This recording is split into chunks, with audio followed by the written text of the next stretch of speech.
Yesu, mimi nitakutukuza. Mungu wangu, mimi nitakupa sifa. Mimi Daddy K, Bwana nitakuimbia.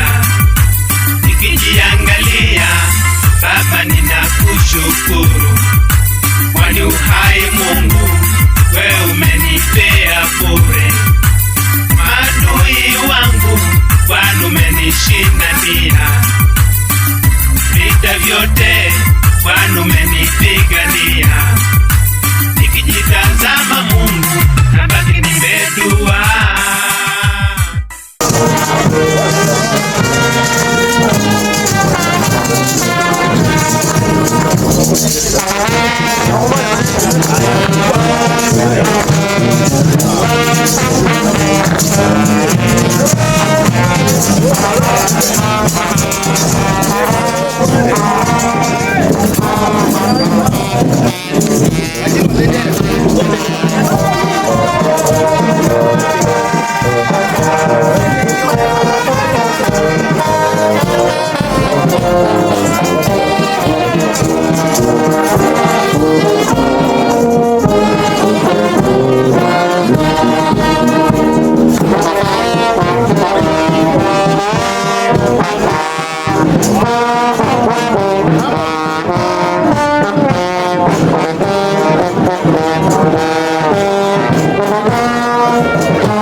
Thank you.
mwingine.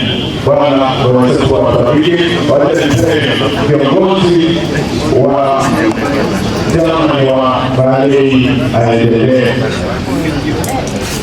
Bwana asifiwe. Subirese kwa mwanisia. Bila mwangatia mwana wa Bali. Subirese kwa Bali national.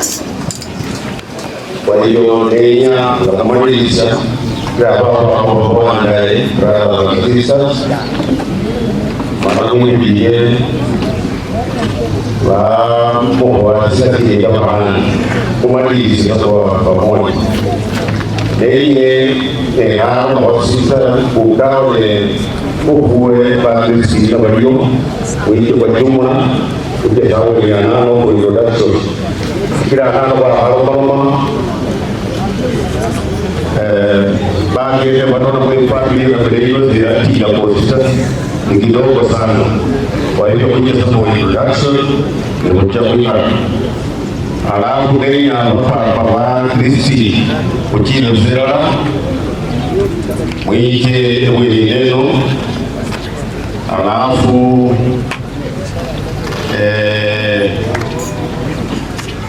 bako. Kwa hivyo Aki tunampenda, lakini Mungu alimpenda zaidi. Sasa swali tumepoteza, tunasema kwamba Mwenyezi Mungu ameandalia makao mema mbinguni, na wote pia tutoe shukrani zetu kwa niaba ya familia wote ambao mmekuja kulia pamoja nasi, mmechanga, mmefumilia nasi. Naomba ya kwamba rehema za Bwana Yesu Kristo ziwe na kila mmoja wenu. Kisha napomalizia, tuko hapa na mipya pia ya Wesley FM iko mahali hapa. Kwa hivyo itakuwa ni vyema utasikika jioni kwa taarifa. Nimesikia kwamba kuna mbunge akuje, alafu anakuja kusema historia, akuwe tayari. Anayekuja kusema historia kwa tayari, aenda Choseki, pitia historia vizuri uko tayari. Ndio chukua simu hiyo mzee. Hiyo design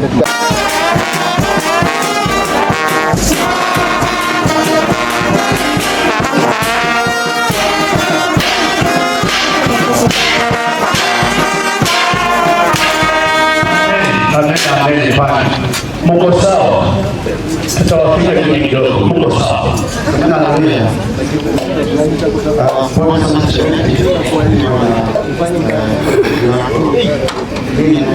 Sasa kwetu mimi nimeoa msichana na Kristo anaitwa Juliet, nyumbani wamemwita Juliet.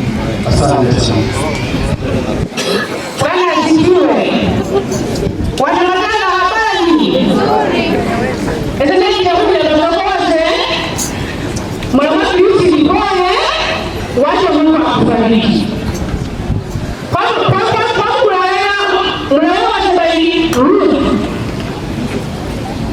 Bwana Yesu asifiwe. Majina ni David Mapwa. Nataka kutoa kwa Walumbe, alikuwa mwalimu yetu. Namshukuru. Naomba Mungu akazidi kuwapa nguvu. Tayari. Pia nimechunguza nikaona ilishika hapa saa hii. Vile wamekuwa wakiongea hapa, wale wamekuwa wakiongea. Siwezi kuanza kurandaranda kwa sababu naweza kushtukia nimechika kwa nyanya, kwa shangazi ama kwa dada yangu. Bwana asifiwe. Mwisho kabisa, sina mengi, ningependa kusema tu Mungu wa baraka akaweza kuwabariki sana, na makazi uweze kuwa na nguvu kwa wakati huu ambao umeweza kupoteza mzazi wetu. Asante sana. Sikuwa nimesema majina. Kwa majina naitwa Naomi Timbe. Kwetu ni Bungoma County, from Bungoma Citadel. Mtaniruhusu tu niseme ile ambayo Commandant Presidential Escort Unit angeweza kueleza ndugu yetu Amos. Kwa sababu ya kikazi tungekuja wengi, lakini wengine wameshikika kikazi, so mtatuia radhi. Asanteni. Losing a father, Amos, is incredibly difficult. I hope you find strength in the wisdom and love he passed down to you. That is the message from Presidential Escort Unit Commander, na kwa niaba ya Chairman Presidential Escort Unit Welfare Unit, amesema pole, pia hangeweza kufika, na kwa jumla unit nzima imekwambia pole. Kwa mama pia tunasema pole. Kwa mimi mwenyewe pia nasema pole. Nilipoingia Presidential Escort Unit nilipata the late Daddy Toil akiwa pale, pia amenilea tu. Mr. Walumbe pia amekuwa mwalimu wangu, na kwa sisi wote tunasema poleni sana. Mungu akazidi kuwatia nguvu na mbarikiwe. Thank you. Amen.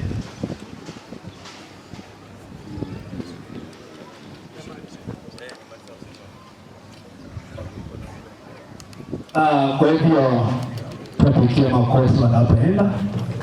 Mlilelewa kijana wangu mzuri, mkae na yeye vizuri. Asante. My name is Tabitha Keru from Kemsa. Kwa majina naitwa George Bala from Kemsa. Bwana asifiwe. Kwa majina ni Ana Ongeshi kutoka Kemsa. Bwana asifiwe. Asifiwe tena. Kwa majina naitwa Abigail from Kemsa. God is good and all the time. My name is Titus Kiji. I work with the team of Kemsa.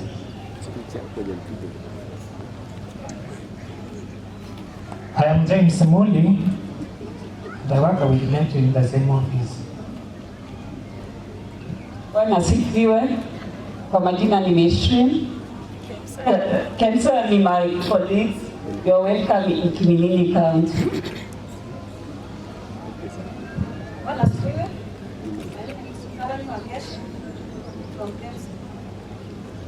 God is good and all the time. Kwa majina ni Tabitha Mwangi, tunafanya kazi na Metri. Nimetoka Kemsa lakini kwetu ni Nyeri County. Ako na marafiki all over the country. Asanteni kwa kutukaribisha. Bwana Yesu asifiwe. Majina naitwa Kevin Maisa.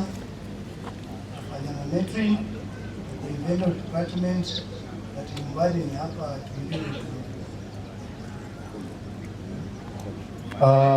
Huyu mzee ninataka nimuintroduce.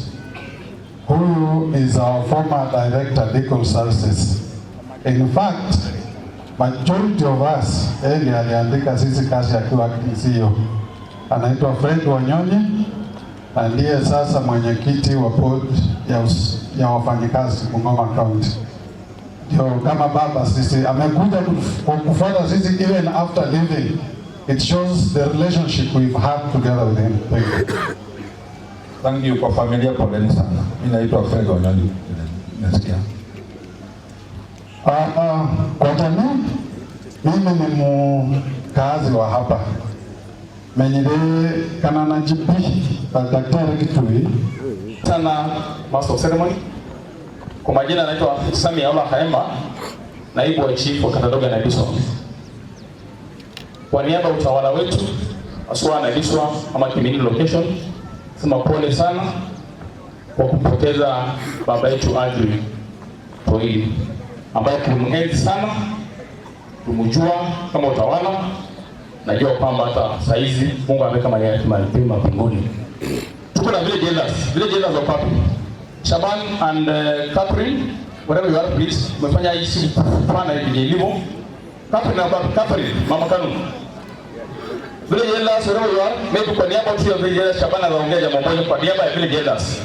We have really empowered them. Saizi wanapata mshahara wa serikali. Shaban, kwa ufupi tu ongea kwa niaba ya village elders tafadhali. Wananchi wapendwa, people of Kenya, nitawasalimu hamjambo. Hamtaki salamu za inji yetu. Hamjambo tena. Kwanza mimi napeana shukrani zenu mbele ya Mwenyezi Mungu kwa kuweza kuhudhuria matanga ya mzee wetu, babu wetu, mzee Agri Wafula Toili. Na pia mimi kwa majina naitwa Shabani Village Elder Mdangare Central, na ninafanya na wenzangu katika administration. Kabla sijasahau, pia napeana rambirambi za our assistant chief Bwana Martin Daraja ambaye hajakuwa na sisi, lakini amepeana kwa familia pole. Na kidogo ningesema ninashukuru wale wote wenye wameshiriki kama majirani pale tangu mzee atuache, haswa makanisa wenye walishiriki katika mchango zao. Kanisa kama ICPK tunasema tu asanteni kwa msaada mkubwa sana na kujitolea kusimama na mzee kwa upande wa transportation na kadhalika, na wengine wenye wameambatana katika hiyo hali, tunasema asante. Sitakuwa mrefu kwa sababu ya wakati. Kanisa, viongozi wetu wote, hamjambo. Kwa majina anaitwa Catherine Navula, Street Manager Kiminini Township. Karibuni. Tumsifu Yesu Kristo. Kwa majina naitwa Joseph Wekesa Nato, nikiwa Village Elder Kananachi. Mungu wa amani awabariki. Bwana asifiwe.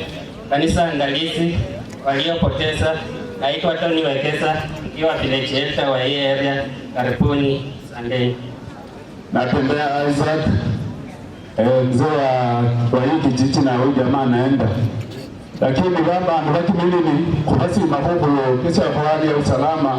Kama sikakato ile kwa tarajio kama kwa sababu kama kali. Lakini vijana wa Kiminini na watolea kofia kwa sababu umetuonyesha imani. Asanteni. Bwana asifiwe. Bwana asifiwe tena. Mary Lumbasi, Vilkelta, mitoto farm. Haleluya.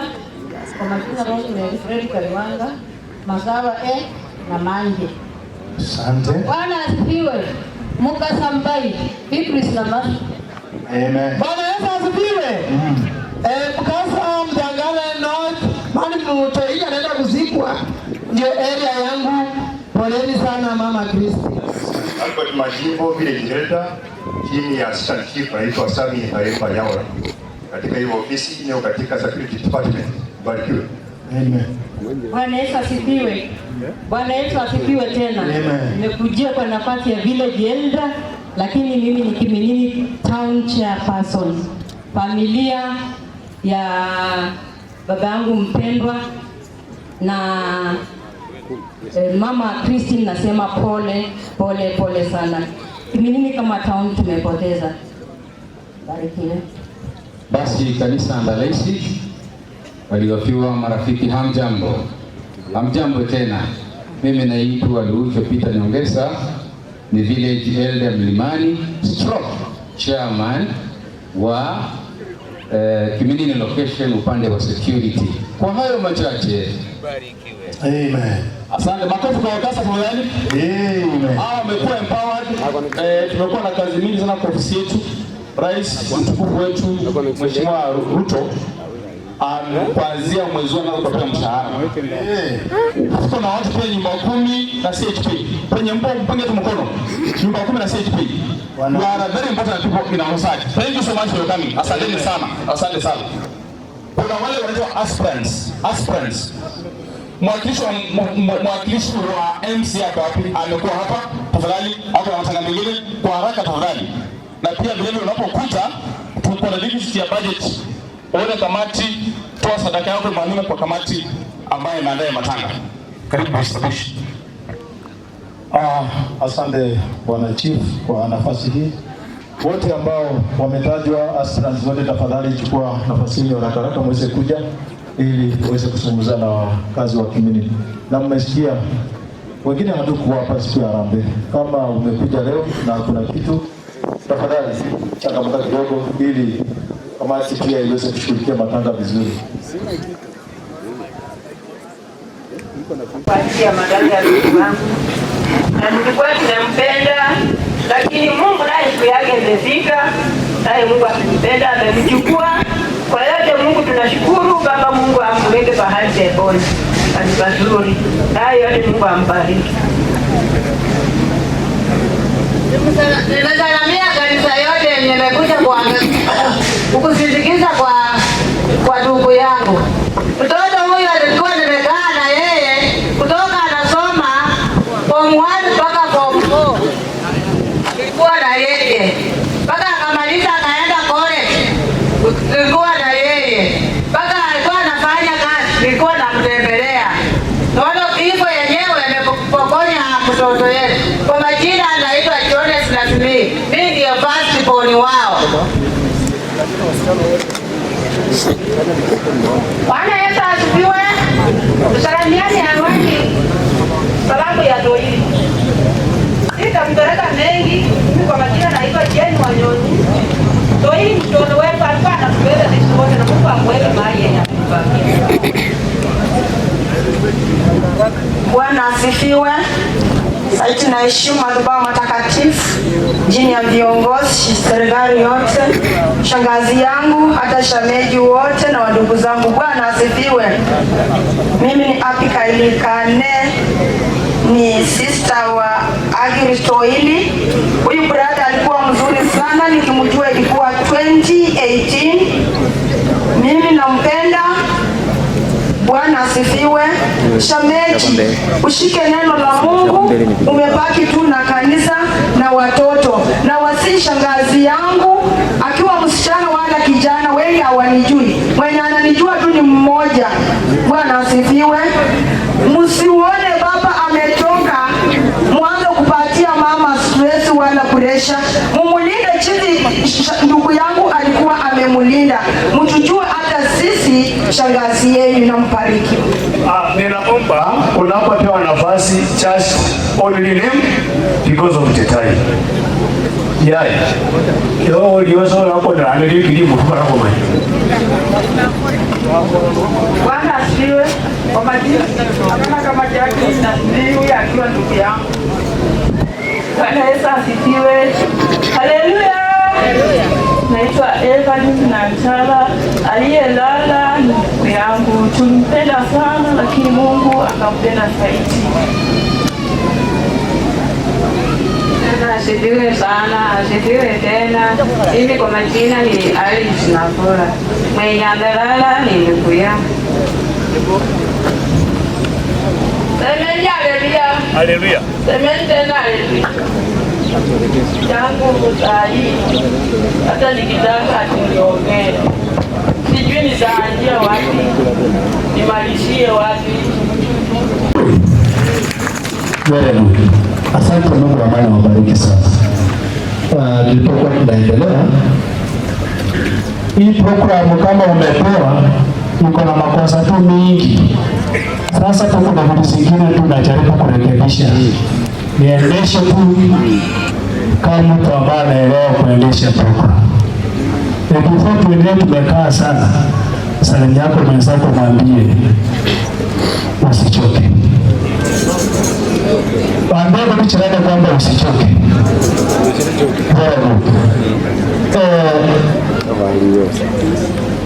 Leo kikundi cha KEMSA kimeenda na kuna group ya community youth sio kwa wapi. Wamekuwa wafupi sana. Wamekuwa wafupi sana. Community youth. Msichana ambaye amekuja kuniongelesha hapa wapi? To watobo utibyo umwana wenywe. Mukwasisa kabere na kama kalita. Hata na kule kino mchinga likino abapo bene sababu kwa sigeni abe aroma ya labs. Sasa kwa mbona osali kwa la family ya Mukwasito hii. Baba anabewe wana Mukwasi walinde ngo Mukwasi. Kwa hivyo mchukue jukumu ya boma yambo maiwe inyo nono na ano na bota na musika. sikira papo ni wa muzulike omusorerisa kinuru mukuru. Can you coordinate your brothers and sisters to make sure maiwe inyo akaliata. Number 2 na mabonane kore batubone bora babe wana wase mwese nde karibu nende ho so kiba yata na mulle nge yuzuri wasi ucheke bara rawe inyo wala ne mana bokole consultation nimsa baka ruhi chango le rawe inyo wala ne mbona kimiando le kukaba na kodie. Kwa hivyo sio mbona amjeke ehoro sibuka kwa kwa nini. Amen. Kia kama kwa kuruta kwa emu ndio chida yehova. Onyoro buni na kwa chida kwa lori kwa chida hii. Bwana Yesu asifiwe. Hebu nione mikono hewani kama tuko pamoja. Hapo kuruta una yehova. Kama Mungu kwa kama bula. Hawa kama bula. Bwana asifiwe. Bwana asifiwe tena. Nachukua hii nafasi kwanza kabisa kushukuru Mwenyezi Mungu kwa kupanga hii siku ndio vile ilivyo. Nachukua hii nafasi kuambia msichana yangu ambaye amepoteza mume wake, bali kijana yangu, wachukuu wangu, ukoo ya Batobo, ukoo ya Balisa na ukoo ya Balei na marafiki na wapenda wote ambao wamehudhuria haya matanga. Nasema pole sana. Mungu aweze kutupa nguvu aweze kukubali vile imetendeka. Nimepewa nafasi ya kuita Batobo. Batobo, kama wewe unaniita mimi ndugu, ukuje. Kama ni shemeji yangu, ukuje tumaliza haraka.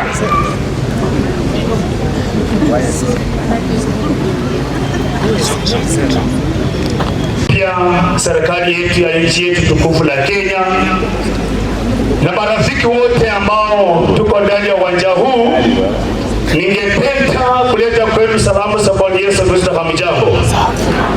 Bwana Yesu na asifiwe. Hebu tubeberushe bendera Bwana Yesu hewani jamani. Naona asimu wote imeenda ama nini, lakini tutaendelea. Asante kanisa kwa heshima kuweza kutukalia matanga ya ndugu yetu mpendwa Brother Agri Toili. Tunashukuru sana kwa uwepo wa kanisa. Nimeambiwa na kanisa tuko nyuma ya saa, na kwa hivyo ndani ya uwanja huu ninapokuleta utakubaliana na wakati uwe mfupi sana, licho utakuwa mrefu kama mimi, lakini ukuwe mrefu mfupi kwa unenaji. Tayari wameniita Andis ambao ni shoshi wala kusaa kwa kutusaa sisi na kutusaa baba zetu, lakini hawako. Praise the Lord. Tunaingia kwa angles wala ambaye marehemu anawaita Mchomba ango.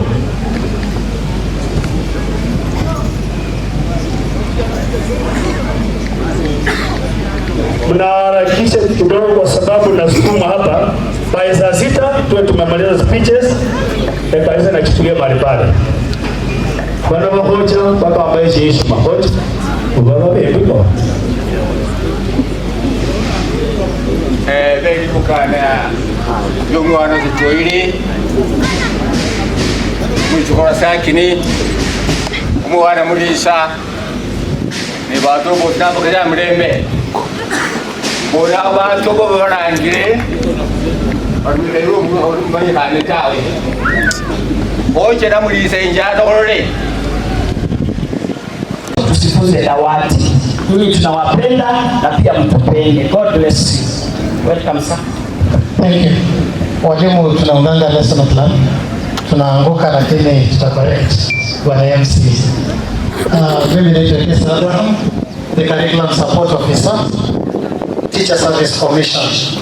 Mkiona nimekuja pia kulia na mwalimu wangu, maana sisi ndio tunawajiri wao. Mwalimu mpole, ukihitaji muda wa kupumzika kulia babako. I hope hakuna mtu anakuambia usitoe machozi. Mimi husema hivi kwa sababu nilipoteza mama na nilijifunza. Kama unaweza enda ukajifungia mahali mbali na huyu Isaac na uende ulie. Lia kabisa, maana umempoteza baba, lakini mshikilie mama mkono. Na Isaac kama hata kusaidia ulete dada kwa hii boma wa kulinda huyu mama, wachana na yeye. Asikuwe rafiki yako kabisa. Hiyo tu itakuwa advice yangu. Tarehe 29 tutakuwa tunafanya deworming. Tafadhali wazazi, mwanao, watoto wote wakuwe dewormed. Na kama kuna shida yote na mwalimu kwa gorofa pale, ofisi yetu iko hapo, tutembelee. Tutaweza kuongelesha hiyo shule. Mbarikiwe sana. Amen. Now, on behalf of all the teaching fraternity, poleni nyote, Mungu awape faraja itokayo mbinguni. Asanteni sana. Ninaitwa Roda na Diana Mabuka, walimu wa shule. Asante.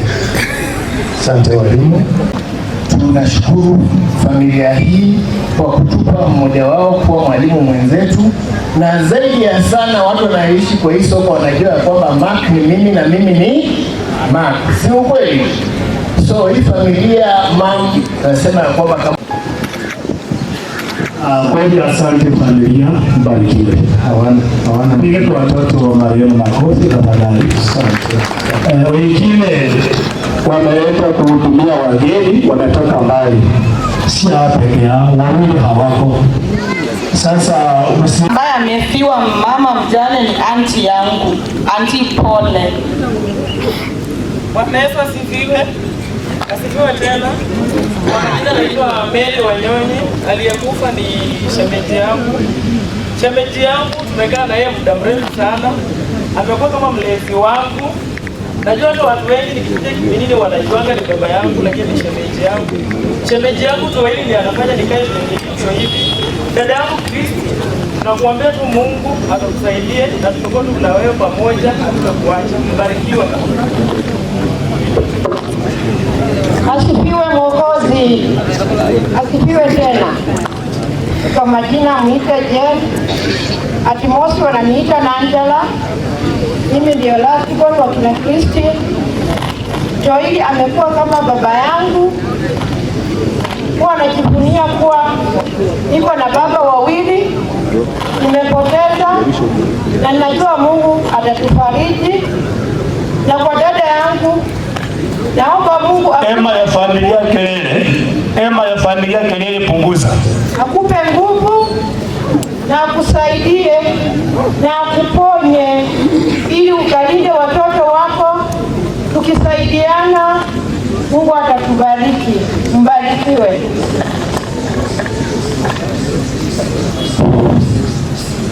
Bwana Yesu asifiwe.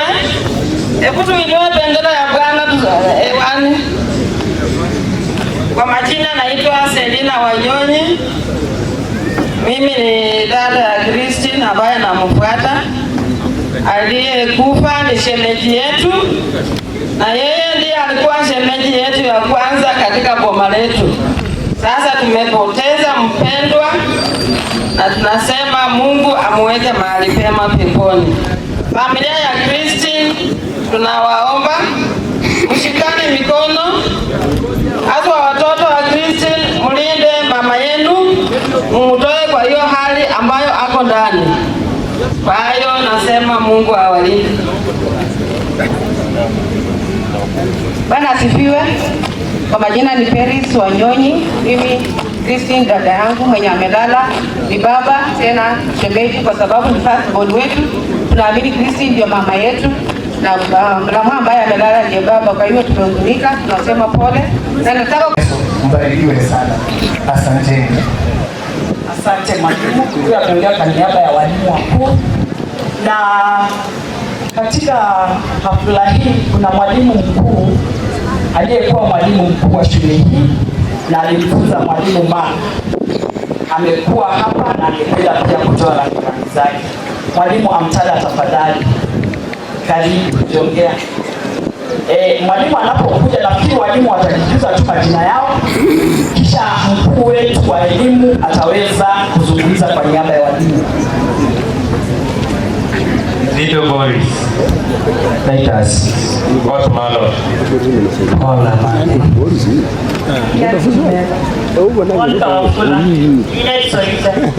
Fula Janet, Kopi Abdul, Jeff Wasike, Mondi Bill, Mwanamisi Abraham, Martha Kesa, Volcano Celeste.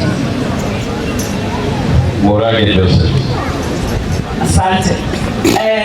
Kama mwalimu mkuu wa mwalimu Mark, ningependa kumtia mwalimu Mark moyo kwamba Mungu angali pamoja nanyi, ataendelea kuwashikilia. Tunajua mmepewa majukumu mazito kama wavulana katika mji ule. Mzee anapokuwa, mara nyingi mnasahau kwamba mmekuwa wakubwa. Kwa hivyo najua kuanzia sasa mtajua kwamba majukumu haya ni nyinyi mmevalishwa. Najua kwa sababu nakujua you are a boy. Let me call you a boy. Allow me call you a boy. Because I taught him in class 1. So mwalimu, you now have to man up with your siblings. Take care of the home. Take care of what dad had, the empire that dad had established, and take care of mom. That will be the only legacy that you will be carrying on from your dad.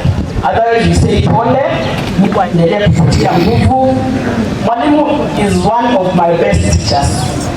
Mheshimiwa Chris ambaye ni gavana wetu mtarajiwa, familia ya mzee wetu, baba yetu Toili. Bwana asifiwe. Umwami afume. Mimi naitwa Pepela Joseph. Mimi natoka Saboti, na Mheshimiwa Chris amelia na sisi Saboti, na akasema nikuje nilie na yeye hapa. Akasema amepoteza mtu wa maana sana, jirani yake na mtu ambaye anajuana na familia. Nono la mwanaume amemkendelea na mulina naye, Yesu na kulanga kuja kulina naye wacha wali naye hapo sile kweli. Na sisi tunapotembea na Mheshimiwa Chris, mimi kura sitafuti hapa, mimi natafuta support. Na ninatembea na Mheshimiwa Chris kwa sababu ni rafiki mzuri sana. Na nimeangalia historia ya mzee huyu, kumbe ni familia ambayo naijua kutoka upande wa Kimilili. Mimi mama yangu anatoka Matili, familia yangu ni ya huko Kimilili, na mimi nataka kuambia familia hii pole sana, my pole. Lakini la muhimu, mzee huyu alikuwa ni mzee aliyekuwa anafanya kazi vizuri. Nimeangalia historia yake. Huyu tunayemzika ni mheshimiwa huyu. Huyu ni mheshimiwa kwa sababu alikaa katika madhabahu ya watu wakubwa. Kuanzia kwa vice president, president, huyu this is a great man. Today, community is mourning a great man. Kwa hivyo Mheshimiwa Chris amesema tuje tulie na yeye. Na tunapolia na Mheshimiwa Chris napomalizia, bandu befwe efwe vote kula kendanga na kulomba kuli tunataka uongozi mwema. Trans Nzoia tumefanya siasa ya hasara miaka nenda miaka rudi. Bandu bakimeni, nyinyi muko na mtu wa nguvu sana, an internationally recognized player, mtu mzuri, mtu wa nguvu. Na wanasema fimbo ya mbali haifanyi nini? Na mimi ninajua Mheshimiwa Chris anatafuta ugavana, na najua 2027 na hapo na chingo mabandi waje chiwanga wa pabula. Mimi nikaona Mungu anafungua milango kwamba Mheshimiwa Chris wa Malo 2027 aache awe gavana wa Trans Nzoia County. Sio ni mzuri? Sio inawezekana? Mwami Chris atosha mesa atosha. Alipokuwa mbunge wenu aliwatendea kazi ama hakuwatendea? Mti mwema unajulikana kwa matunda. Na kuna wale wa propaganda, watu wa media msikie. Kuna wale wanataka kusema ati Mheshimiwa Chris anaenda ubunge, ati anaenda useneta, ati anaenda nini. Mheshimiwa Chris anaenda ugavana na mwenyewe yuko hapa, wacha wananchi wenyewe wataamua. Hapa namna gani? Na sisi Saboti tumesema tutapea Mheshimiwa kura vile inatakikana. Watu wa Kimilili mnamwacha kura? Mnamwacha kura?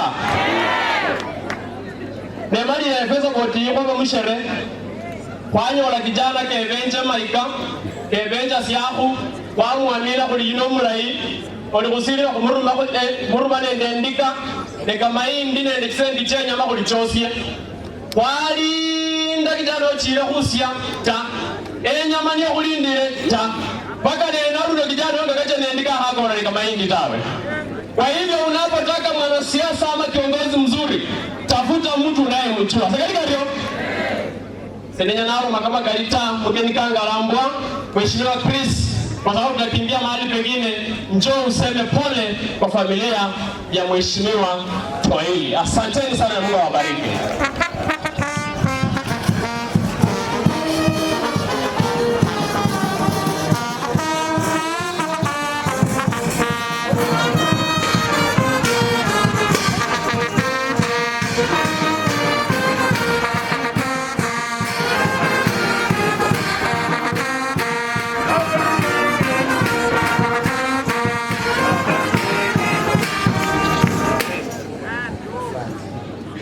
Bwana Yesu asifiwe. Omwami Yesu afume. Basi kwa niaba yangu na familia yangu ndaleta rambirambi kwa my Christian jumla nende family batobo nende balisa nende bale kwa jumla kwa kupoteza rafiki yangu wa karibu sana. Huyu mwenye amelala ni rafiki yangu kabisa, na tena naweza kumwita ni baba yangu, kwa sababu mimi nimeoa pamoja naye kwa familia moja, na mimi nikiwa kijana kabla sijaoa, nikiwa naangalia hapa na pale, alikuwa anakaa na msichana shemeji yake. Sasa nilikuwa nimekutana na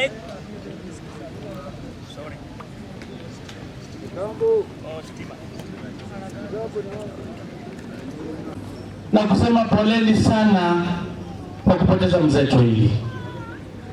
Najua kuna uchungu, lakini tunaomba Mwenyezi Mungu akupatie nguvu wakati mgumu. Omwami Yesu afume. Najua mzee ameenda, hautamuona tena, lakini kuna mzee mkubwa, ni ule baba aliye mbinguni. Watoto wa mzee, baba yenu ameenda, but there's a big father in heaven. The Bible says he is the father of the fatherless and is the protector of the widows. Mimi nimekuja hapa vile kama jirani. Haya matanga ni Mama Kanua aliniambia mimi. Na Mama Kanua aliniambia, akaniambia mheshimiwa, tuko na msiba, na amenipigia simu akaniambia hata tuko na shortage ya budget. Na nikasema mimi nitakuja, na kama jirani ulizofahamu sekalika ndio. Sasa ameniambia budget deficit ya 50,000, mimi nitapeana 50,000 kwa familia wa kusaidia hiyo budget. Bwana Yesu asifiwe. Mimi watu wa Kiminini nataka kuwashukuru sana, kwa sababu nyinyi mlipigia huyu Kristo Wamala kura, nikakuwa mbunge wenu kwa miaka 10. Na mimi nilikuwa mbunge, kuna ile tulifanya pamoja. Hata hii maji yenye inaonekana hii hapa, mimi nilileta hii maji kwa hii shule. Sasa vile nilimaliza, tukaachia county government iendelee mbele. Ukikuta hii secondary school ya Kiminini, school bus yenye iko hapo na administration block, ni huyu Kristo Wamala alileta. Hiyo ni maendeleo ama si maendeleo? Hiyo ni fire ama si fire? Hapa Kiminini, this is the second biggest town in Kitale. Wakati nimekuwa mbunge, mimi nikaanzisha hii police station. Wakasema hapana, police station ya Kiminini mnaenda Serengeti. Nikaambia hawa, Kiminini ni tauni kubwa kuliko Serengeti. Na that time kulikuwa na ukora hapa mingi. Wakaua bodaboda hapa Mitoto, wakaua mwingine hapa Mbai. Nikajaribu, tukapata shamba, tukajenga police station, enhance mambo ya security hapa Kiminini. Ukipita hii barabara kwenda Mbai, hiyo daraja yenye ilikuwa hapo haikuwa inapitika. Na huyu Chris Wamalwa ndiye aliweka hiyo daraja. Kazi nilifanya ama sikufanya? Sikufanya kazi. Ukienda hapa Mtoti, hiyo secondary school yenye iko, ile ghorofa nilianzisha kwa watoto wa secondary school wa Mtoti.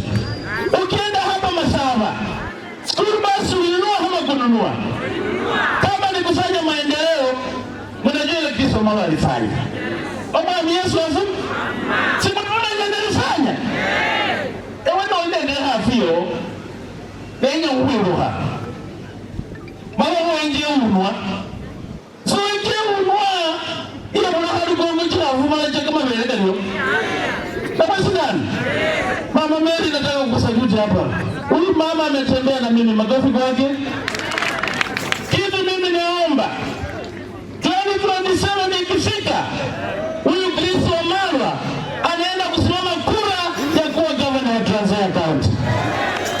Hiyo mimi naomba mniweke kwa maombi, kwa sababu uongozi inatoka kwa Mwenyezi Mungu, na Mungu akijalia nikiwa governor, tutaweka programu ya kupatia wakulima sio mbegu peke yake, tutakuwa tunapeana mbegu pamoja na mbolea. Mimi sitaki kuongea mambo mengi kwa sababu hapa ni nyumbani. Nyinyi ni jirani wangu. Dalika ndio? Mimi kwenu nina biswa, lakini Mungu amenijalia nikanunua shamba, mimi nakaa hapa Kananachi. Sasa jirani wenyewe walifimba mbali, haifanyi nini? Basi sitaki kuongea mambo mengi, nikupeana tu mchango yangu ya 50,000 kwa mama mjane. Na jeshi kwa sababu kwa rete wameimba vizuri shilingi 10,000. Mtatembea na Chris Wamalwa? Mtaendelea kuniombea? Mtaniombea hii tent mzee basa alila. Sikalika hiyo. Asanteni sana na Mwenyezi Mungu awabariki. Usiku watu wanaiba hizo makondoo usiku. Tafadhali, wiki mzima ambayo imepita tumeibiwa karibu nyumba 10. Mambo ya mifugo, wale wezi ambao wanabomoa boma za watu wakiba kondoo, mbuzi, you are notice. Tafadhali, wakasabuko hapa, nyumba 10 huko hapa, tuletee habari. Kuna wale ambao tumeshika suspects. Tafadhali, mambo ya wizi tuweke area iko na usalama. Number 2, kuna wizi pia ya mbwa. Kuna kijana anatoka kule kwa namba chenje, tulimshika Kiungani. Anaitwa Joseph Omasete. Chief ni kijana wa Mukasa, Sami. Huyo kijana amepewa akiba mbwa kwa maboma za watu. Na aibu mdogo, anaiba mbwa German Shepherd. Anapomwaga dawa kwa gate hivi, mbwa yenyewe anatoka tu. Tafadhali, huyo kijana ako safe, sasa hizi tunaongea hivi, na ametaja wale wengine ambao anafanya ushirikiano kwa wamba kuiba mbwa za watu. Tafadhali, mbwa ni usalama ya boma, wao wanafukusika kwa mambo kama hayo, you are also notice. Tutawafikia na mtakamatwa. Mwisho, venye madam amesema kwamba kuna chanjo kuanzia Jumatatu inaendelea kwa mashule, itaenda mpaka kwa makanisa zetu, tuleta watoto wapate chanjo ya serikali. Without much ado, let me take my humble time nikaribishe chief wa location, pia akuje akaribishe madam ACC wetu ambaye atasoma pia speech ya mheshimiwa Honorable Uhuru Muigai Kenyatta. Chief, karibu sana. Kanisa andalisi, mama mjane na watoto, jamii ya Kiminini ambayo imekuja kuomboleza haya matanga pamoja nasi, nasema hamjambo. Kwa majina naitwa Samson Webi Makoka, nikiwa chief Kiminini.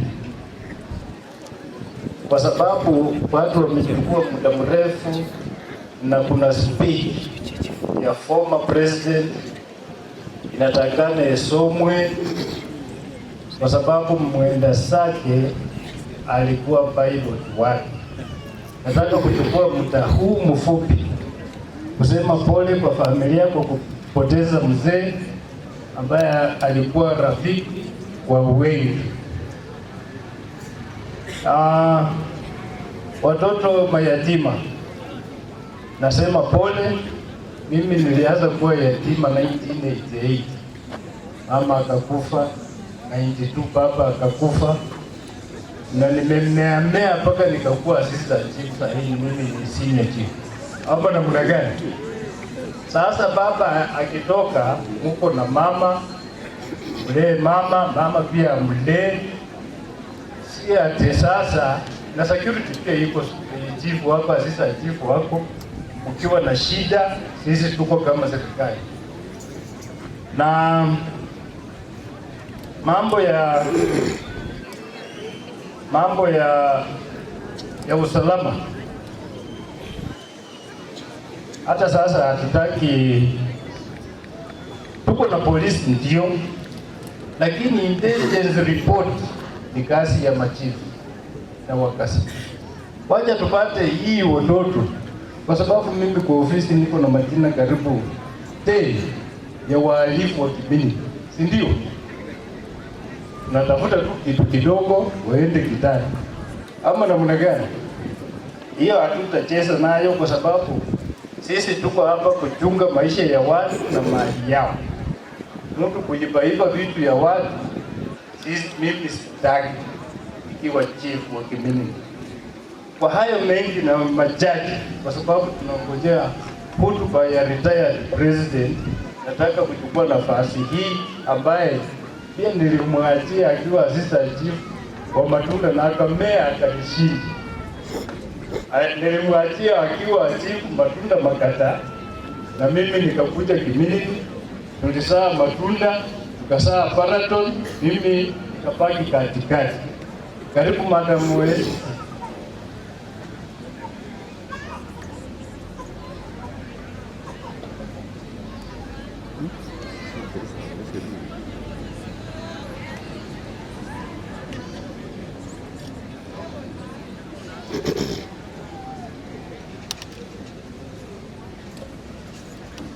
Kanisa la Mwenda Zake, familia ambayo imepoteza marafiki wote, pamoja na viongozi ambao wako hapa, na msalimu. Hamjambo? Hamjambo tena. Bwana Yesu asifiwe. Nataka nichukue nafasi hii nilete wale ambao wako miongoni mwetu. Kama kuna assistant county commissioner yeyote ambaye sijamuona, tafadhali karibu kama huko. Ni kama tena sijaona deputy county commissioners wakiwa miongoni mwetu kwa sababu ya kazi. Kwa hiyo nataka nichukue nafasi hii pia niwajulishe kwenu wale ambao tumefanya kazi nao muda, akiwemo our former OSBD Kiminini, Mr. Tumbo, Apande Tumbo, wacha umuone. Usiposonga mbele watu hawaja kuona.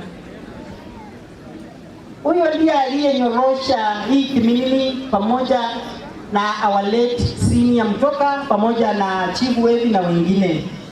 Tuko pia na assistant superintendent of police. Tafadhali Mr. Rasa, pia salamia watu wako. Asanteni sana. Kwa hiyo majina yangu ni Frida Myeho Magata. Mimi ni assistant county commissioner, nina serve Kisii County. Na vile mmeambiwa, mimi ninatoka tu hapa, wangu ni muungano, na tena mimi ni brother to the late Agri Toili. Kama serikali umesikia ya kwamba the late Agri Wafula Toili aliserve the government of Kenya kwa muda mrefu.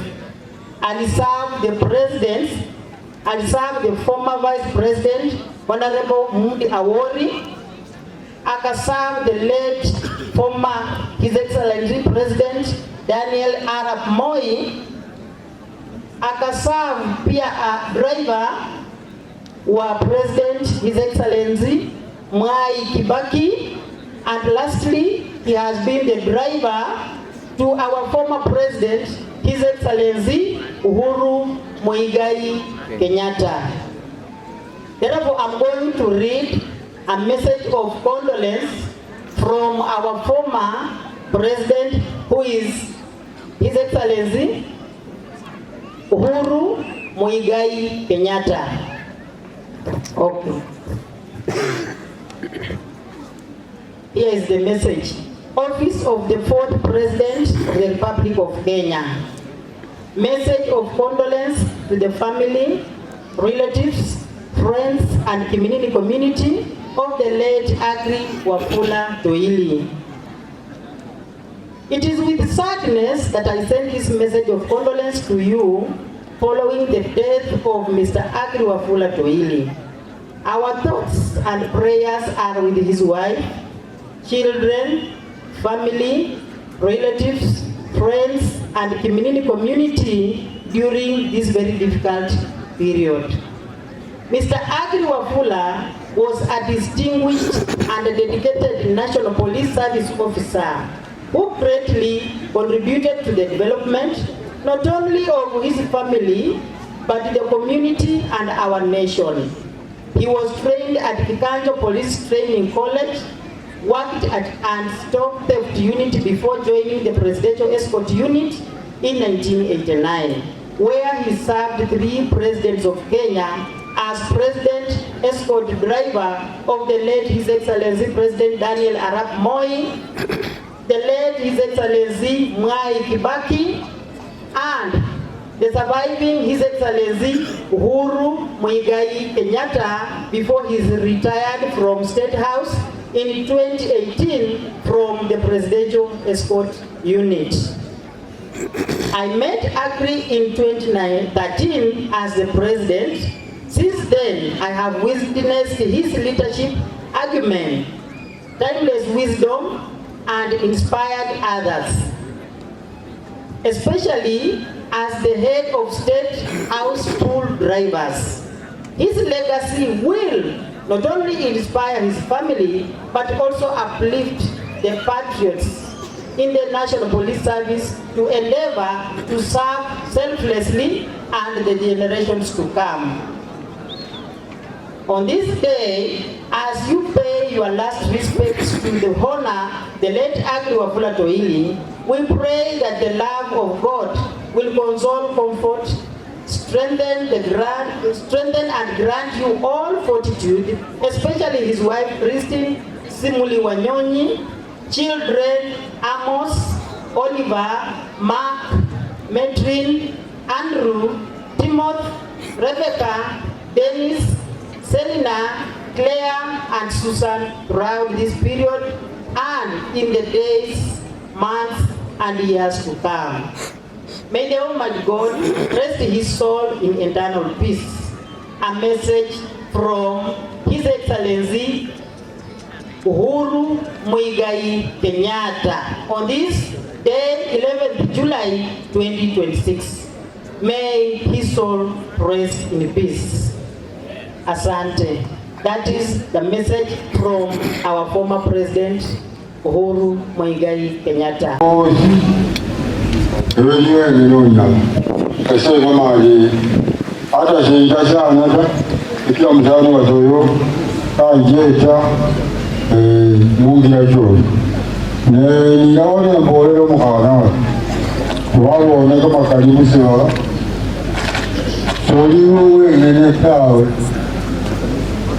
wewe wale nao kwenye kumulembo kufu pamanye na yao pamanye baba nabo na wewe tukumba eseno mani pole oyo mawe yeye pamanye kana mengine kana meja jinda ino tukuya kana meja kumubili kutuna eseno mani mumulije mumbile ya maana ndi mugozi. Kwa hiyo hata kwa kalama kwaje kanyole hata lakini wewe amura abundu walai mweshima ndi mulembe kwewe ende mugozi yoka kola musiba noneze nemani kala mumenye mungirenda niwakesha hata watecho. Asante, asante, asante. Asante, asante. Kwa maana. Asante ko. Mzee Joseph Wanyonyi na wako molani. Malamu sana liwiki kuka. Tulanao bola isa. Sawa, asante. Ne ile kitengwe maririsi na aba ipogwe karasi muhwasi. Muhwasi befue. Samurabane nafasi ta ijamugeze libuka nalya. Basakwawo basakawo yenye ariko bari kumukuru yuya osara yen bamaririya sawa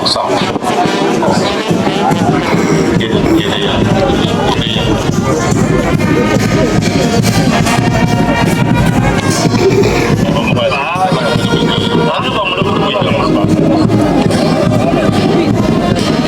kwa hivyo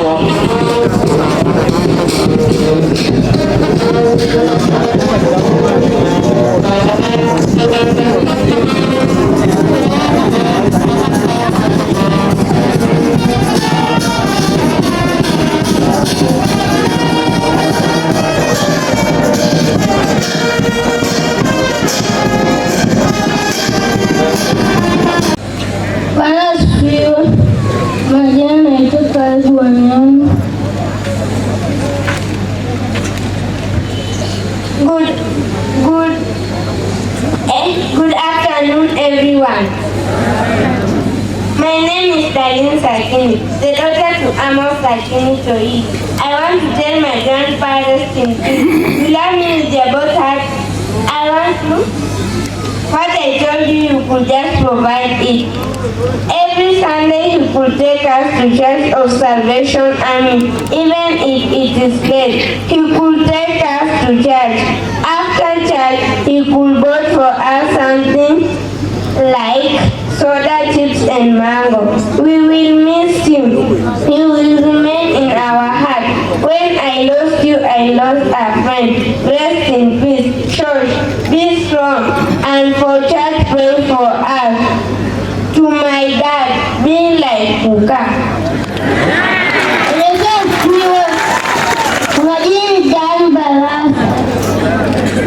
Bwana asifiwe.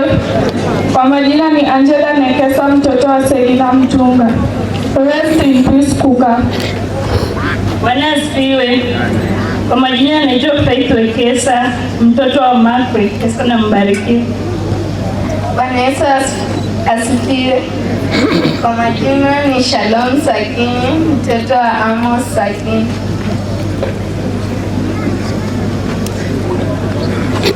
Okay, situpea watoto makofi. Bwana asifiwe. Kwa majina naitwa Andrew Toili, ni kijana namba 5. Asanteni. Bwana Yesu asifiwe. Kwa majina ni Mark Wekesa, kijana nambari 3, kwa jumla nambari 5. Amen. Mimi ni mwalimu, nafasi ambayo tumepewa hapa. Mimi ndio nimeleta hii hafla ikuwe hapa. Sababu ya shule, mimi ni mwalimu wa shule hapa. Na walimu watapewa wakati wao kuongea baada ya sisi. And work with you and always support you whenever necessary. With me is a letter from the Board of Management at KEPSA and the CEO. I want to read and hand it over. Condolence message from the Chairman, the Board of Directors and the Chief Executive Officer of the Management and Staff, Kenya Medical Supplies Authority, 6 July 2026. It is with profound sorrow that with the entire Kenya Medical Supplies fraternity received the heartbreaking news of the passing of J.R. Fuller, beloved father to our colleague and friend Metrin Toili. Losing a father is among the most difficult experiences in life, and in this painful moment, our hearts are with Metrin and her family and all those who knew and cherished with Mzee Fuller. Left behind an immeasurable, but so is the legacy of love, wisdom, and the strength that he bestowed upon the family. Mzee Agri was more than just a father. He was a guiding pillar, a source of light and warmth. As a father, a brother, a father-in-law and a friend, he touched lives with quiet strength, wisdom and unwavering devotion. His presence was a blessing to his life, a story of love and resilience and grace. To the bereaved family, we extend our deepest condolence. May you find comfort and fond memories in the laughter shared, in the lessons learned at his knee, in the many lives he positively influenced. As you mourn his loss, may your heart also find room to celebrate his well-lived life, rich of kindness and services. Katika Jehanamu. Lakini Yesu amesema ya kwamba yeye ndiye njia ya uzima wa milele. Nataka niweze kuomba kwa ajili ya andiko hilo. Yawezekana uko mahala hapa haujamtambua Yesu. Yawezekana uko hapa jana hata mzee hakulala kwa kitanda, alilala kwa kiti. Mama hakupigia mzee wake, lakini leo yuko hapa amekumbushwa ya kwamba ni makosa kufanya hivyo. Nataka uje ujitambulishe ili tuombe pamoja nawe. Haleluya. Bwana asifiwe. Leo asubuhi kijana amekuja kwa nyumba yangu, ananiambia Mwirachi, kwa nyumba yangu hatuna amani. Asante mhubiri kutukumbusha neno hili. Hatuna amani.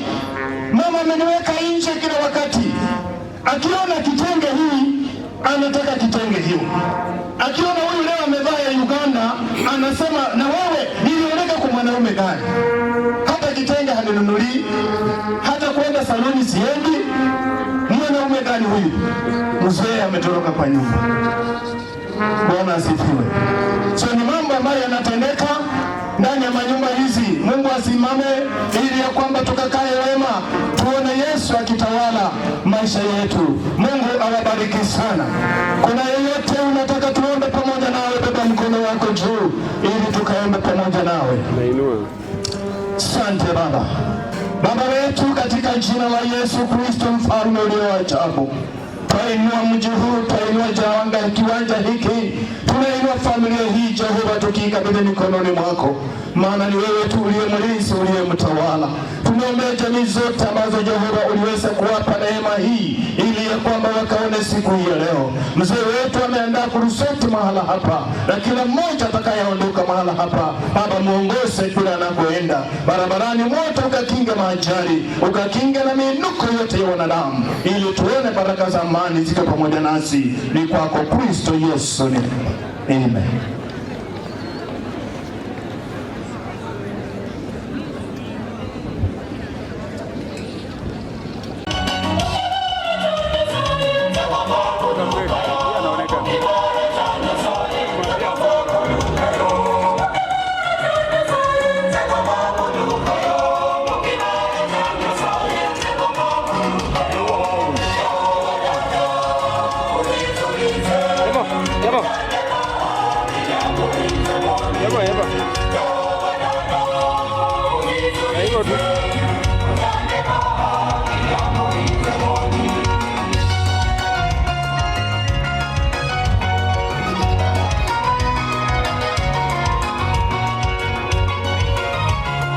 Wamama wa nguvu tuwashangilie kabisa.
machache kutoka katika Biblia, na ningeomba kila mmoja mahali ambapo upo ukaweze kuwa na utulivu juu ya masomo haya.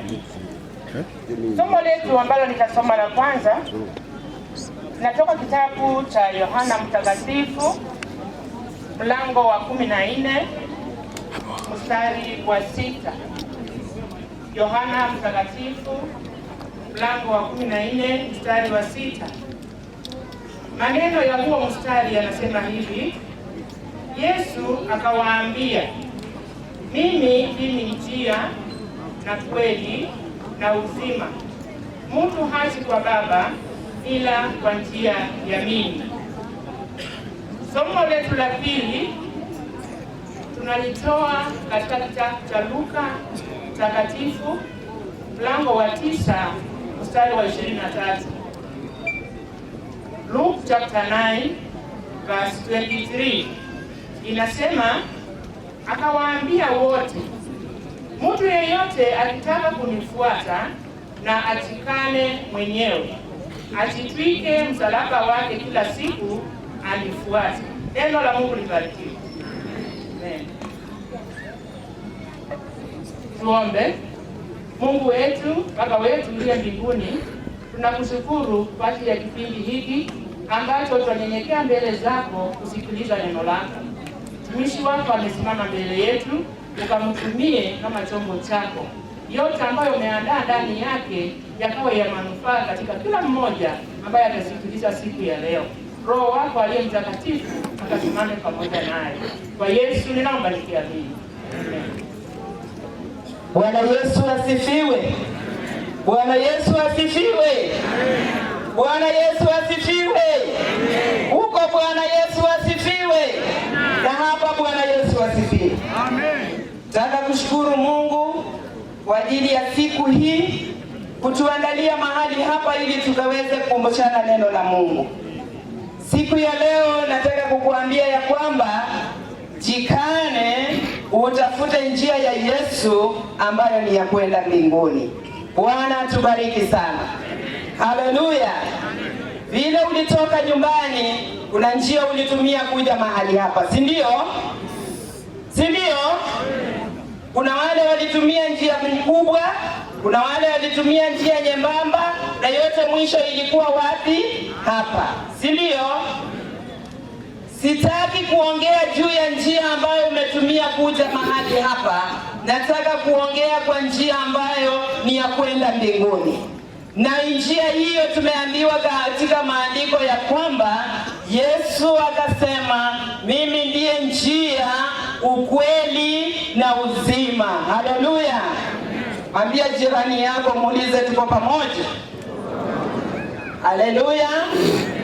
Na kabla hujaendea hii njia ambayo ni ya Yesu, Luka tumeambiwa ya kwamba anasema ukitaka kumfuata Yesu ujikane, ujitwike msalaba wako na ufanye nini? Umfuate. Bwana Yesu asifiwe. Waliookoka Bwana Yesu asifiwe. Na nena na watu siku ya leo. Kabla hujaokoka kuna mambo ulikuwa unafanya. Kuna mahali ulikuwa ambapo hapakumpendeza Mungu. Baada ya kusikia neno ukatubu, ukaamua kumfuata Yesu. Si ndio? Lakini kuna wale ambao walikubali wakaokoka, lakini hawajakombolewa. Wangali katika njia za dunia. Ukweli ama uongo? Wako miongoni mwetu ama wako mbali? Haleluya. Kujikana ni kuacha matendo maovu ambayo tunatenda.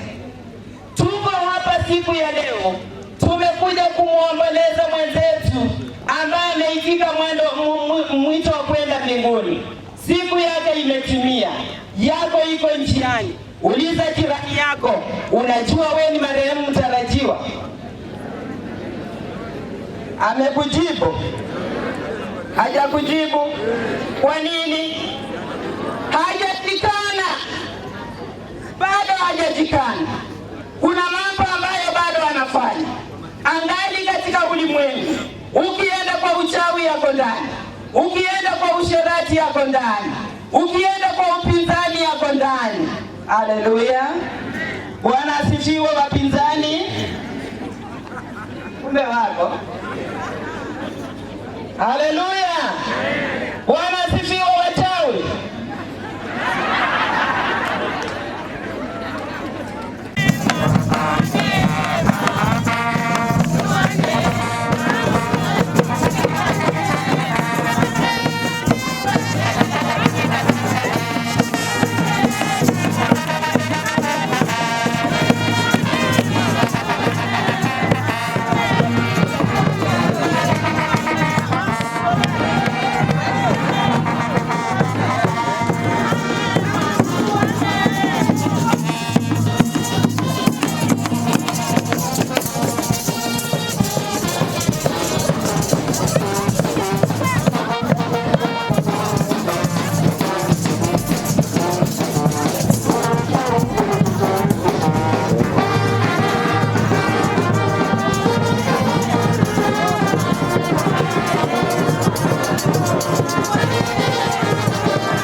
songa mbele, songa mbele, songa mbele, songa mbele, songa mbele, songa mbele. Bwana Yesu asifiwe. Mbele yenu ni Kimilili Township, mahali ambapo mwendezake alikuwa akishiriki na alikuwa mwimbaji. Kwa hivyo tutaweza kuimba. Karibuni.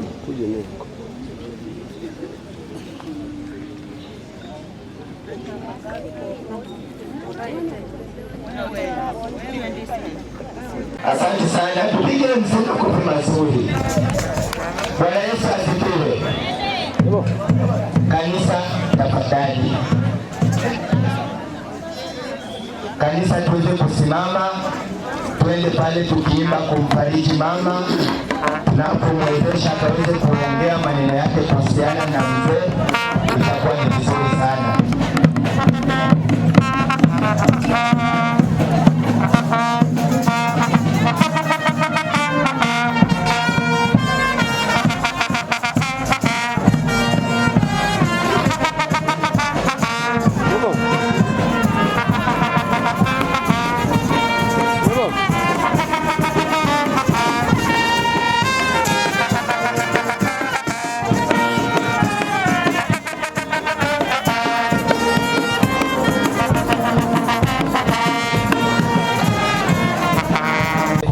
Wakati huu pia tena tuko nyuma ya wakati, tunao wahubiri mahala hapa, itakuwa ni vizuri.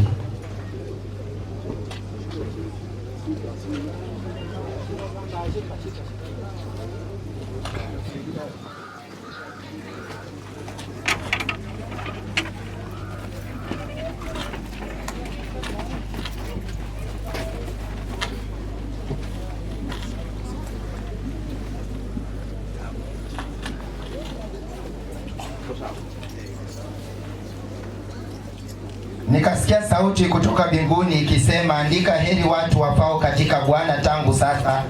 Naam, asema roho wapate kupumzika baada ya tabu zao, kwa kuwa matendo yao hufuatana nao. Mungu atubariki. Tuombe. Mungu wetu, Baba wetu uliye mbinguni, tuacha mbele zako tukisema asante kwa ajili ya siku ya leo. Ni siku ambayo wewe mwenyewe uliweza kuipanga kwa ajili ya sherehe ya mmoja wetu. Mwana wa Mungu, tunapojiandaa kwa ajili ya ibada hii tuweka mikononi mwako. Ulisema ya kwamba ni heri wafu wanaokufa ndani yako, maana matendo yao waliotenda duniani itaambatana na wao. Mwana wa Mungu, ukaweze kujidhihirisha katika ibada ya leo, mwanzo na mwisho ukaweze kuonekana. Unenaji wote mikononi mwako, kila mmoja atakayesimama kwa ajili ya neno la pole uwe pamoja naye. Tunakataa mbinu zote za ibilisi shetani ambazo zinaweza kuingia kupitia njia mbalimbali, katika jina la Yesu ikaweze kushinda, ili Bwana ukatawale ibada ya leo. Kwa Yesu ninaomba nikiamini, amen. Asante. Bandi napoimba tutaenda kuketi. Sawa sawa, napo kukusaidia kutoa mwili. Sawa sawa, band inapotupatia twin, tutaenda sehemu ile, ni hema ya kanisa.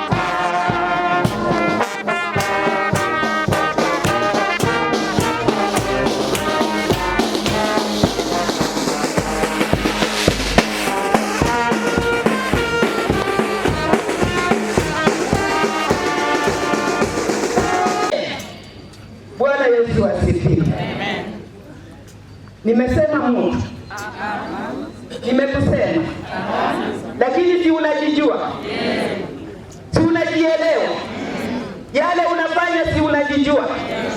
Tuko tunaenda kanisani, tunajiita Wakristo, tunasema tumeokolewa.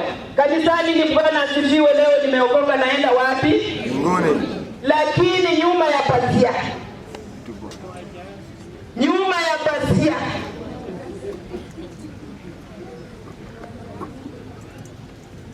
hata sio kwa wajahazi, baada ya kanisa ni kwa mganga.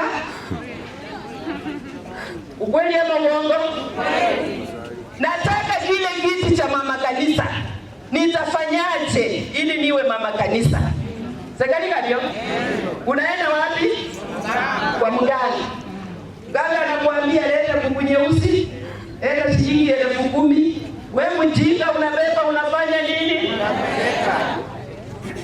Na kwa kanisa yako hata fungu la 10 hautoi. Lakini kwa mganga unafanya nini? Unatoa. Wewe ni mjinga. Mganga anatafuta budget, anatafuta school fees, na hiyo ndio njia pekee anaweza fanya nini. Lakini kwa sababu ya upumbavu wetu, hatutaki kujikana mambo ya ulimwengu, tumtafute Kristo, maana yeye ndiye anaweza yote. Tunaenda kutafuta nguvu zingine kwa mganga. Shetani ashindwe. Shetani ashindwe. Leo utaenda kwa mganga, kesho utapata amekufa. Utaenda wapi kesho kutwa? Haleluya. Bwana Yesu asifiwe. Nilisaliwa mwaka moja, yeye akanipita kutairi, akaandikwa kazi mbele yangu, nikaandikwa nyuma yake, tukaoa mwaka moja, tukaritaya mwaka moja, mwezi moja, tarehe moja. Bwana Yesu asifiwe sana. Amen. Tumekuwa marafiki, mke wangu ni rafiki wa mke wake, ingawaje hajafika leo, ana maumivu kidogo. Bwana Yesu asifiwe sana. Kwa hivyo hiyo ndio maana nilisema nimwimbie kidogo na nicheze. Naitwa Richard wa Fulanyaranga. Mbarikiwe sana. Mai askari mwema.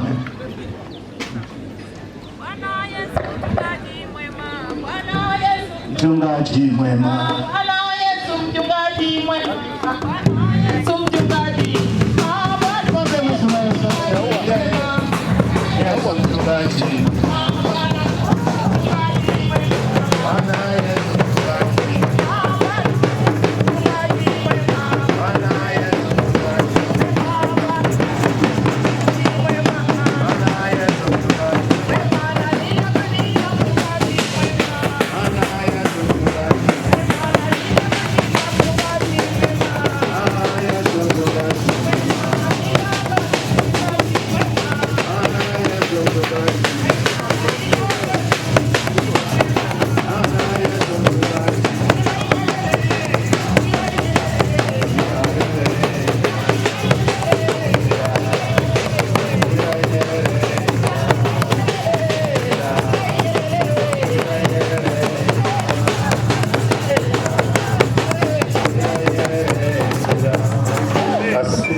And promotion from police constable to corporal, sergeant, senior sergeant, inspector of police, chief inspector, and finally to superintendent of police. He was also honored and awarded with head of state commendation, known as HSC medal.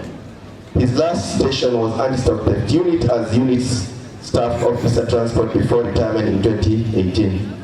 In retirement, he settled in his Kiminini home within Trans Nzoia County and joined the community. He also registered himself as a member of the National Association of Police Officers Kenya, NAPO, in July 2019. His loyal service to the nation spanned many years and earned him the admiration of colleagues, friends, and the leadership he served. Extracurricular activities, the late was very talented. The late was a very talented footballer for the Kenya Police and Stock Theft Unit, Horsepower FC, 2nd Division. Marriage and family.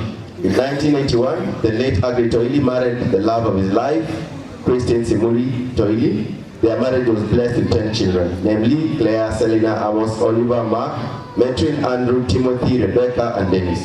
The late Agri Toili was blessed with 19 grandchildren. Together, they built a strong and loving family, founded on faith, unity, hard work, and mutual respect. He was a caring husband, a devoted father, and a role model whose guidance and wisdom greatly shaped the lives of his children. Legacy. The late Agri Toili Wafula will be remembered as a humble, disciplined, hardworking and God-fearing man who dedicated his life to serving both his family and his country with honor and integrity. His unwavering commitment to duty, his love for his family, and his service to the nation have left enduring legacy that will continue to inspire the generations to come. Though he has departed from this earthly life, his memory will live forever. His memory will forever remain in the hearts of his family, relatives, friends, colleagues, and all those whose lives he touched. Church. Late Agri was a faithful member of Bituyu Friends Quaker Church. Later on joined the Salvation Army Church.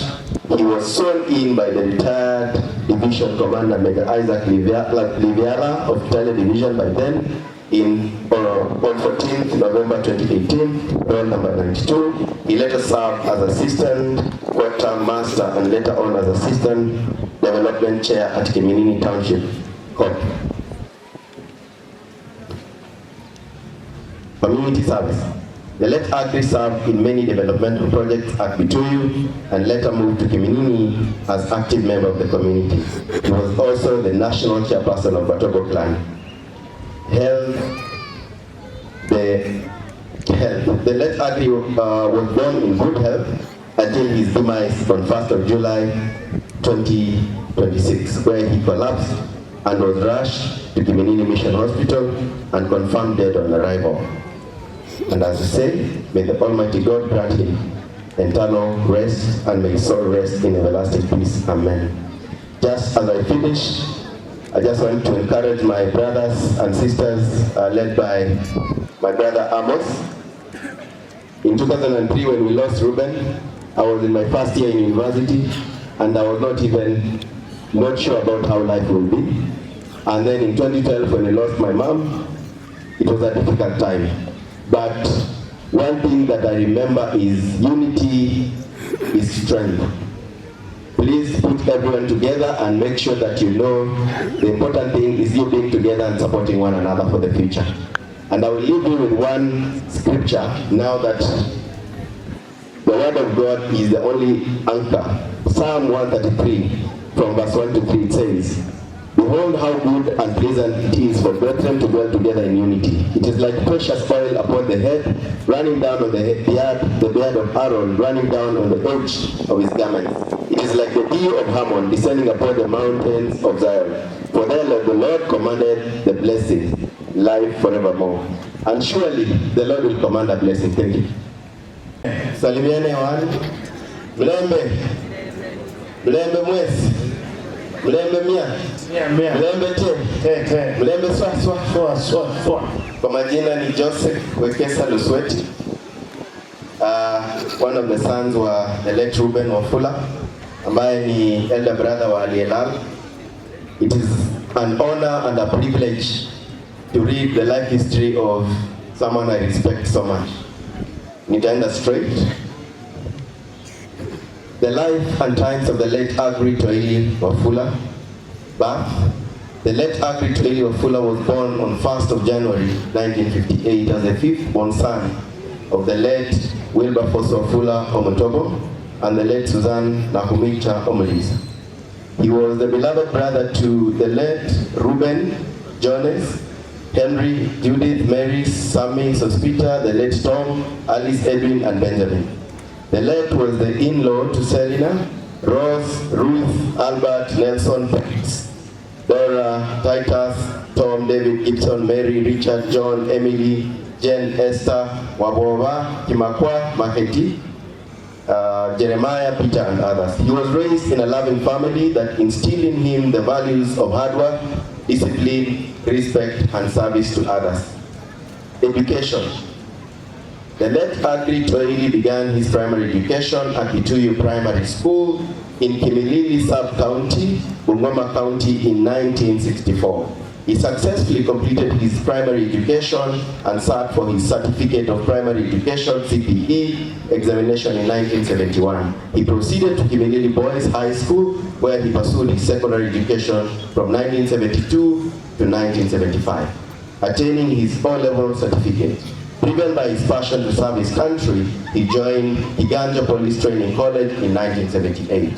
Upon completing his police training, he was recruited to the Kenya Police Service and was posted to the Anti-Stock Theft Unit. Circumcision. The late Agri Toili was circumcised in 1968 and belonged to the Omumaina No. 5 age group, a significant milestone in his cultural upbringing. Life of service. The late Mr. Agri Toili Wafula, HAC Superintendent of Police, joined Kenya Police Service in 1978 and went for initial training at the Kenya Police College, Kiganja. After training, he was posted to Anti-Stock Theft Unit, headquarters Gilgil, where he received specialized training on combating theft of livestock. He was deployed to D Company at Isiolo until 1988, when he was transferred to Presidential Escort Police Unit at Nairobi Ruiru Camp. He excelled in operational duties in Anti-Stock Theft Unit, VIP protection duties, which included as in charge of security details to one former Vice President Honorable Mudi Awori, driver to the late former His Excellency President Daniel Arap Moi, 3, driver to the late President His Excellency Mwai Kibaki, and lastly as the driver to the former President His Excellency Uhuru Kenyatta. Sifiwe. Mimi naitwa Ruth Mtende, marehemu mtoto ya shangazi. Shangazi mwenye anafuata baba yetu. Asanteni kuja polisi. Bwana Yesu asifiwe. Bwana asifiwe tena. Kanisa na wasalimu katika. Mimi kwa majina naitwa kutoka Kenya. Mimi nakaa huku ndani eneo.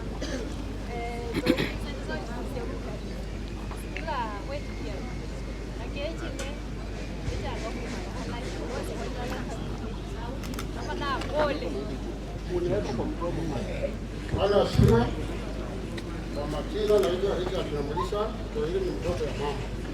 Wewe wana bali. Samuel na mtoto ndio mwana wa baba. Wewe ndio mwana wa baba. Amen.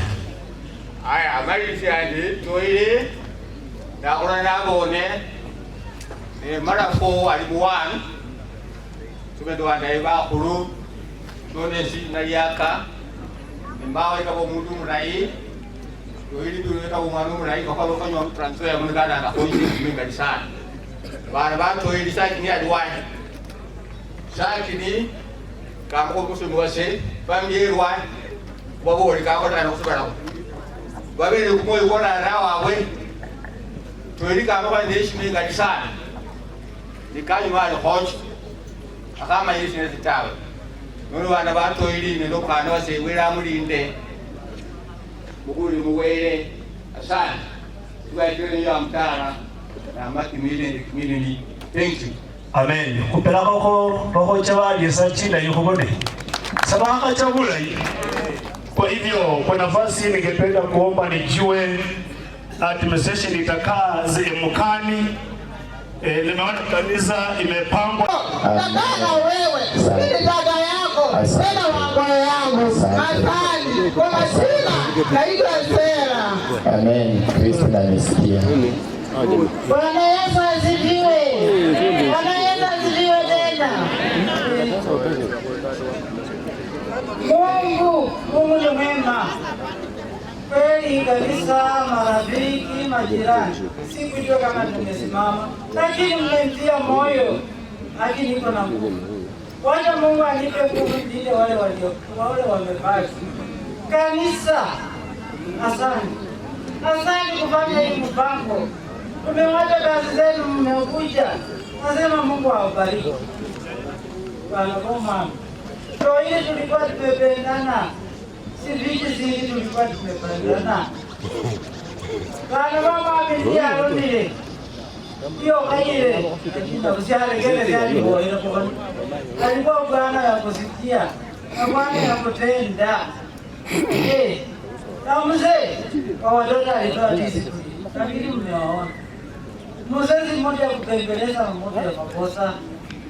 Anatoa yote na mkesho hapo pamoja na majirani.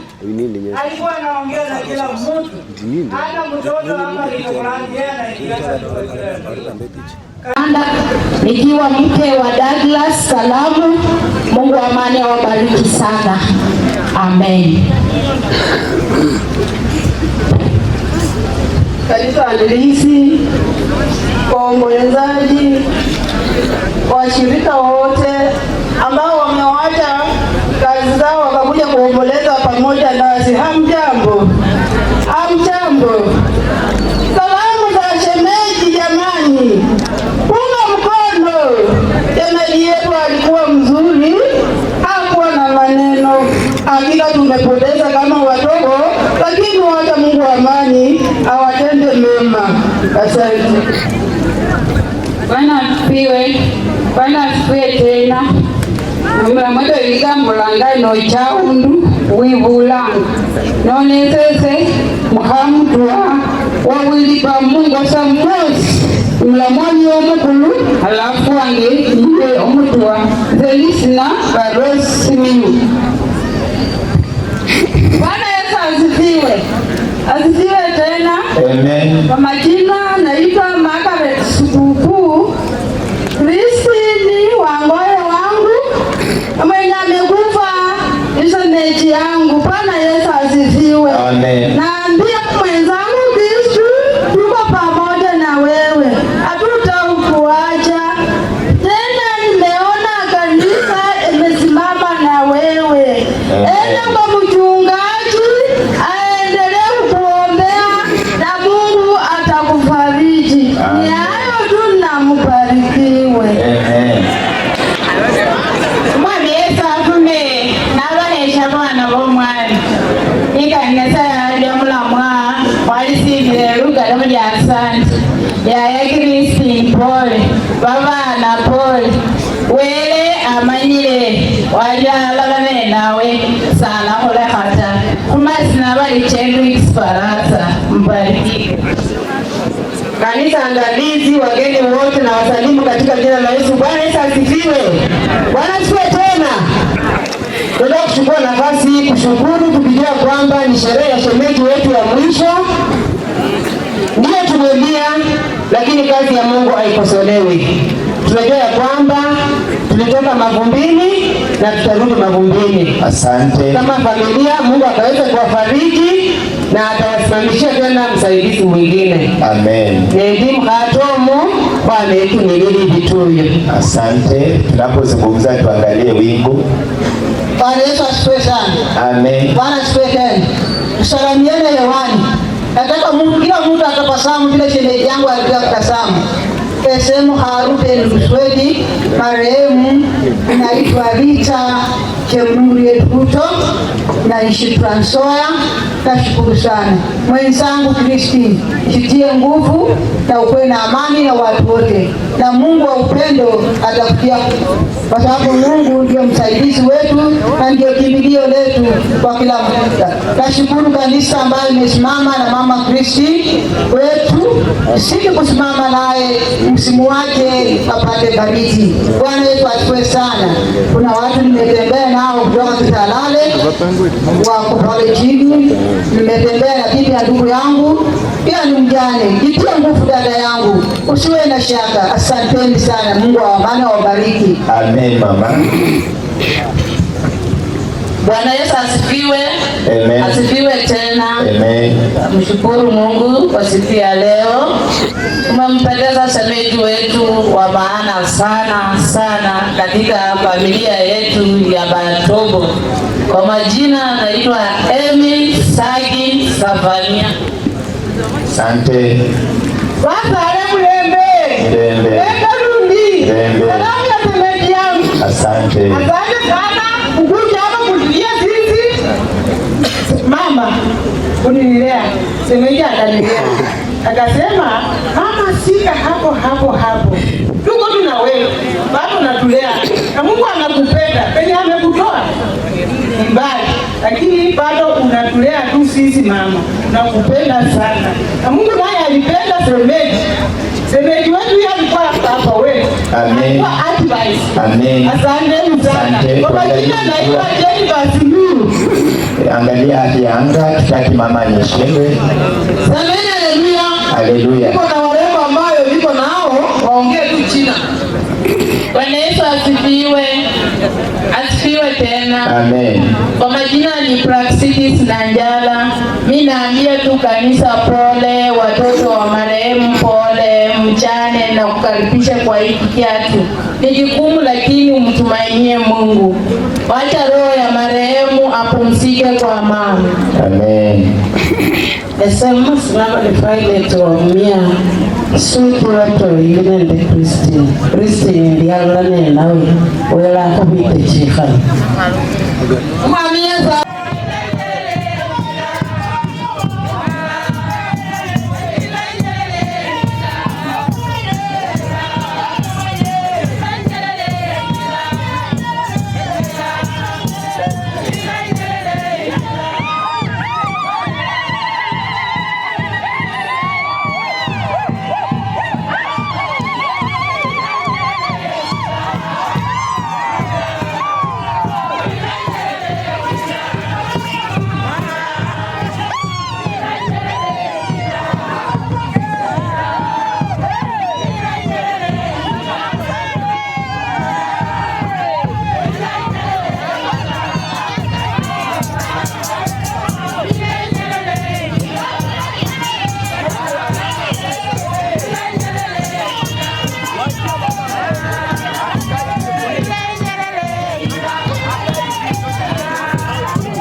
karibu.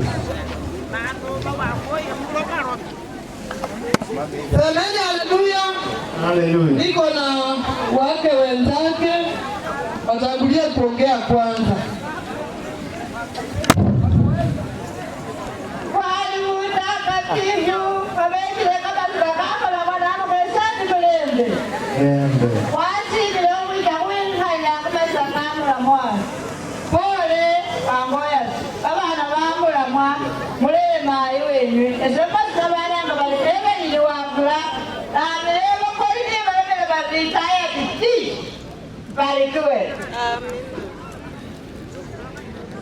Madhabahu ya Salvation Army Administration, familia ya Batobo na waombozi. Asante sana. Kuna tangazo, najua mnajua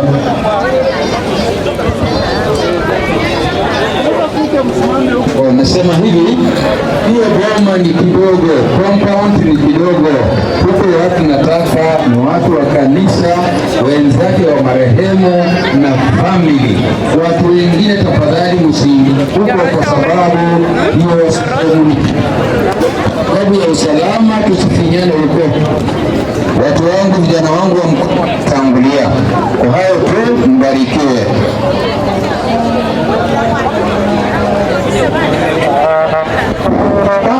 Wanapotuongoza machi, tutaenda tukizunguka nyuma, tukiletea nyuma ikikuja huko.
zake zimeamuriwa.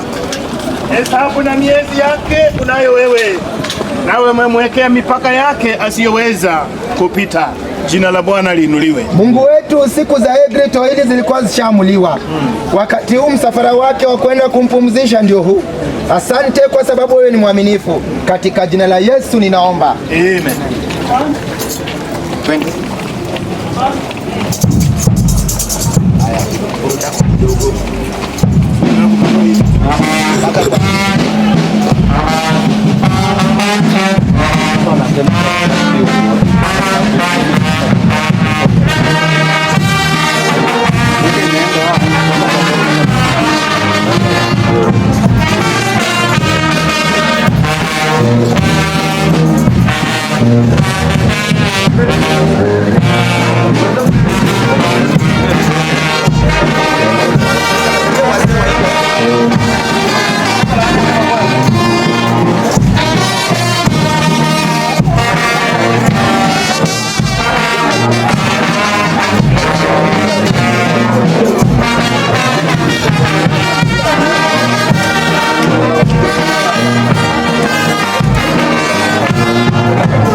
Wala mahala pake hapata muona tena.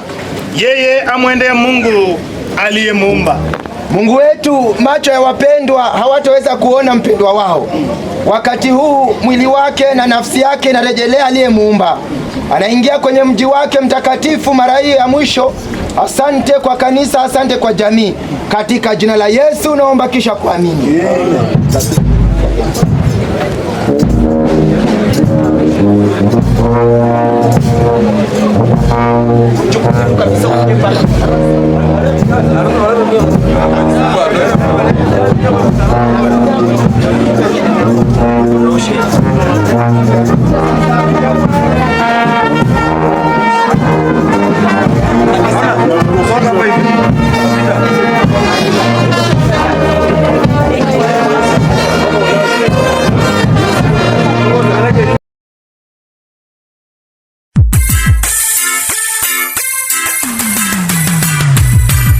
Bwana Yesu, mimi nitakutukuza. Mungu wangu, mimi nitakupa sifa. Mimi Daddy K, Bwana nitakuimba.